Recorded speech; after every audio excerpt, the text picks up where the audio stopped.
नमस्कार दोस्तों, तो कैसे हैं आप लोग। आपको जो कहानी मैं आज सुनाने वाला हूँ वो एक सत्य घटना पर आधारित है। यह एक चुड़ैल की कहानी है और कहानी पर आने से पहले मैं चाहूँगा कि आप मेरे चैनल को सब्सक्राइब करें और वीडियो को शेयर कर दें जल्दी से। तो आइए कहानी शुरू करते हैं।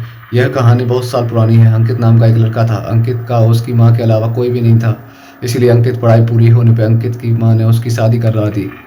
अंकित भी पढ़ाई पूरी होने पे अपनी नौकरी की तलाश करने लगा। जल्द ही उसकी नौकरी पास के ही शहर में लग गई।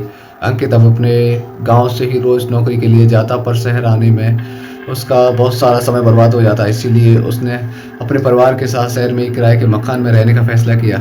जल्द ही उसे एक किराए का घर मिल गया। अंकित की माँ और उसकी बीवी को भी वो घर पसंद आया, इसलिए दूसरे ही दिन वो लोग वह शिफ्ट हो गए। उस घर में कुछ दिन तो सब नॉर्मल चला, पर एक दिन सुबह सुबह जब अंकित ऑफिस गया, उसकी बीवी किचन में काम कर रही थी, तो उसके सामने से एक परछाई तेजी से गुजरी। उसने सोचा शायद उसकी सास होगी और अपने काम में लग गई। कुछ समय बाद ऐसा फिर से हुआ। लगा कोई औरत दौड़ते हुए किचन के बाहर पास से निकली है। अंकित की बीवी एकदम से डर गई और अपनी सास को आवाज लगाने लगी, पर उधर से कोई जवाब नहीं आया। फिर उसने अपनी सास को सारे कमरे में देखा तो उसकी सास कहीं नहीं दिखी।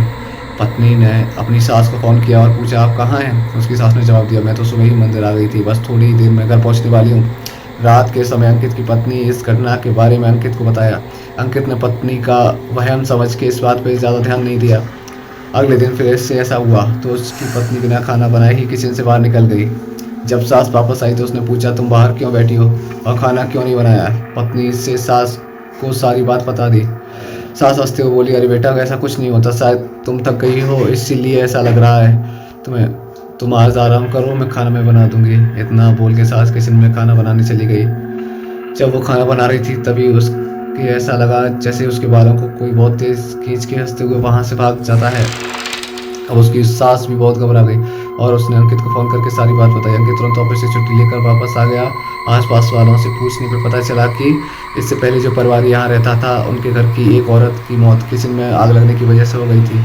बस फिर क्या था, अंकित तुरंत ही उस घर को खाली करके वापस अपने गाँव चला गया और बाद में उसने एक शहर के बीच अच्छा सा घर किराए पर ले लिया।